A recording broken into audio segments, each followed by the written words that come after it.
बिस्मिल्लाहिर्रहमानिर्रहीम। माँ की आखिरी दुआ एक ऐसी कहानी जो दिल को हिला दे। ये सिर्फ एक कहानी नहीं, ये एक इबरत है। ये कहानी है एक माँ की मोहब्बत की और उसकी उस दुआ की जो उसके जाने के बाद भी कबूल होती रही। एक छोटे से शहर के पास मदीना में आयशा नाम की एक बेवा रहती थी। उसका सिर्फ एक बेटा था, अहमद।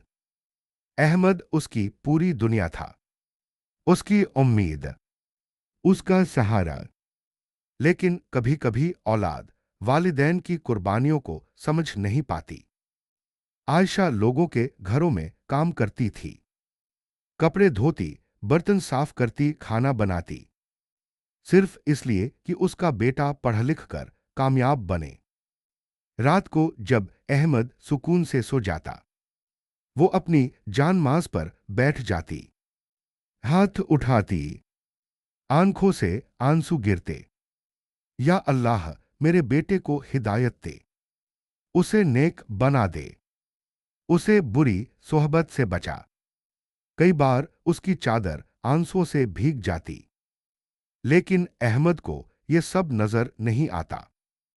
उसे बस ये दिखता था कि उसके पास वो सब नहीं है जो दूसरों के पास है। वो कहता, हम इतने गरीब क्यों हैं? मेरे पास अच्छे कपड़े क्यों नहीं? मां खामोश रहती, क्योंकि मां का दिल सिर्फ सब्र जानता है। जब अहमद बड़ा हुआ, उसकी सोहबत बदल गई। वो नमाज छोड़ने लगा, अजान की आवाज आती, लेकिन उसका दिल नहीं पिघलता। एक दिन मां ने प्यार से कहा, बेटा नमाज मत छोड़ो। नमाज बंदे और अल्लाह के दरमियान रिश्ता है।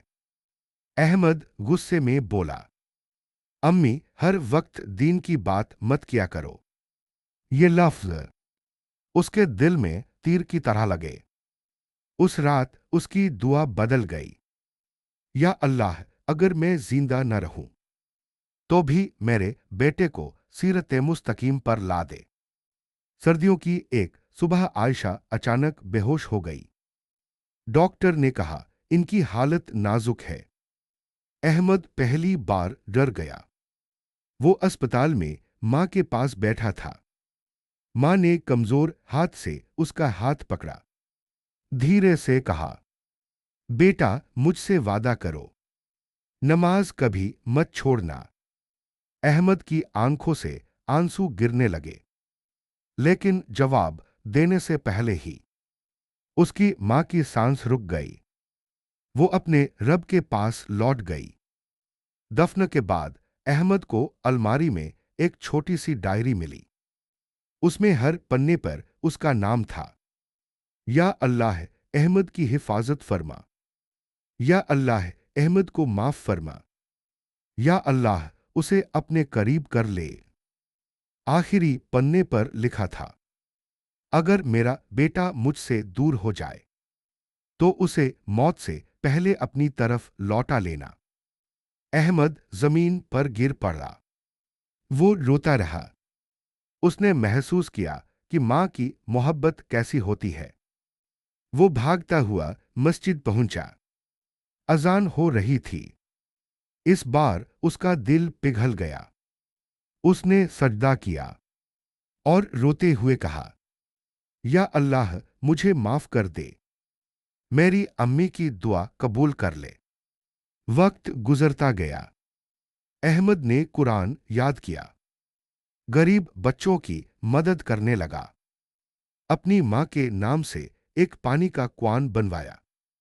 एक रात उसने ख्वाब में अपनी मां को देखा। वो मुस्कुरा रही थी।